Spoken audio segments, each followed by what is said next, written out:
I believe it is safe to say that Total War Medieval 3 is something that a lot of the fan base is clamoring for. Whether or not Creative Assembly can do that title justice is to be determined. Since it hasn't been announced yet, nor are there any rumors of it, I decided to reach into Total War's historical backlog with the first foray into the medieval times. I've already reviewed Medieval 2 and enjoyed that for its setting and the campaign mechanics. While some of the other aspects like camera control haven't aged well, I still come back to it occasionally to try out the various mods for it. But as previously stated here, we are to discuss the first medieval Total War, which came out back in 2002 with the Viking expansion coming out in 2003. Eventually, these were released together as the Gold Edition. Out of all the Total War titles, including the first Shogun and Thrones of Britannia, this seems to be the least talked about. Does it do the time period justice?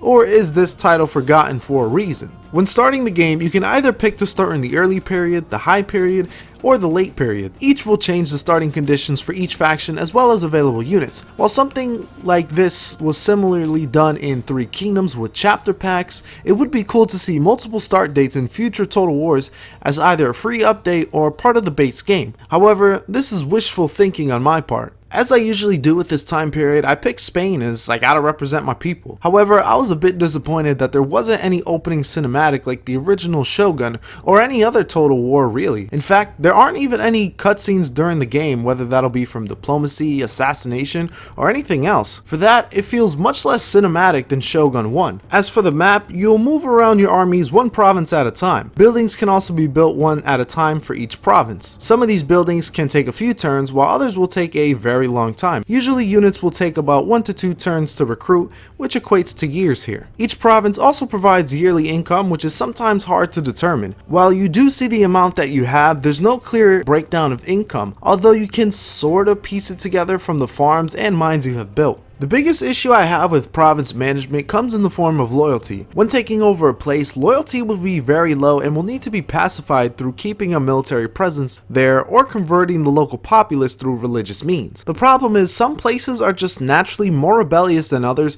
and it's very hard to find out what actually contributes to it. Also, don't be surprised if loyalty drops by 30 points and rebellions start to occur out of nowhere. It hampers the late game especially. The battles, however, are surprisingly good for the most part. The music, especially during battle, is one of the game's highlights. Depending on your faction and location of the map will determine the kind of music that gets played. But obviously, the battles are not about the music, regardless of how awesome it is. It's about control and being able to pull off various tactics and strategies successfully. As someone who is more used to the modern control scheme of Total War battles, it definitely takes some time to get used to, especially the UI. However, tactics like flanking and rear charging are still rewarding to pull off. I also like the increased speed feature on the top left especially, since you can really speed up the battles to an insane speed. It keeps the battles fast paced and decisive. You also have your siege battles along with your siege engines. Depending on the type of castle you run into will determine the fortifications. Artillery is definitely useful here, although some of the early catapults and mangrels can be very inaccurate. I also find it interesting that any unit can destroy buildings and is not limited to siege engines. Overall, they are fine, but be wary of some pathfinding issues. After battles, you get a summary, and depending on who you fight, you may have a choice on what to do with prisoners. For fighting other factions,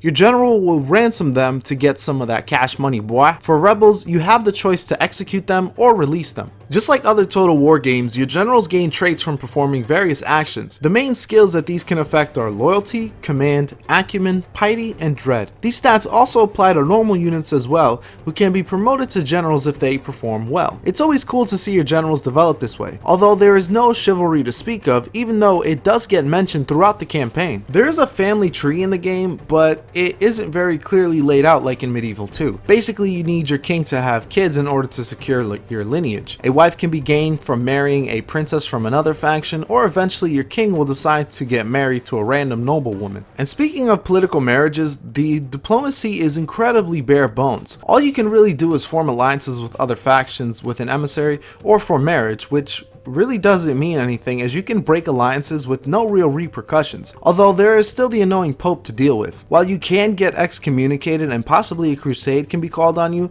it's not like the Medieval 2 Pope, which will get factions to send wave after wave of troops after you. And like many of the Total War titles, you do have agents to deploy to your whim. All of the spies, assassinations, princesses, and emissaries are pretty self-explanatory in their roles. I personally didn't really invest much in agents given my lack of funds for anything else besides military and province management. Personally, the late game is really where this game suffered. You can choose one of two victory conditions, either to conquer the whole map or to gain points from certain achievements. It gets to a point, however, that rebellions happen all the time and you will need garrisons to support it and drop the tax rate to very low. It artificially slows down the game and makes it unenjoyable to complete. It also gets really tiring after a while from just hitting end turn all the time, waiting for buildings to finish being constructed. Many of the later era buildings take an obscene amount of time to complete, giving you very little to do in the meantime. And as I've mentioned before about how each province can only build one building at a time, there's nothing you can really do to speed up the process. Along with the main campaign, there's also the Viking Campaign that takes place in the early 9th century. In terms of campaign mechanics, not much has changed from a technical standpoint. While playing as the Vikings, you have to rely more on raiding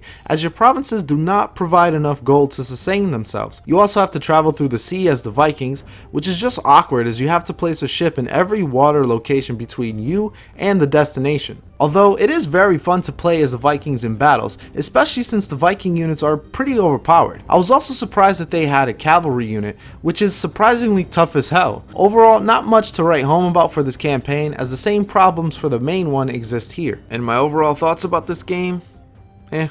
There's a clear reason why Medieval 2 is far preferred over the original. While I do enjoy the battles themselves, the campaign mechanics are just lacking and makes the mid to late game a chore to get through. Either way, I was glad to take a look at this one for you all, and I hope you enjoyed it.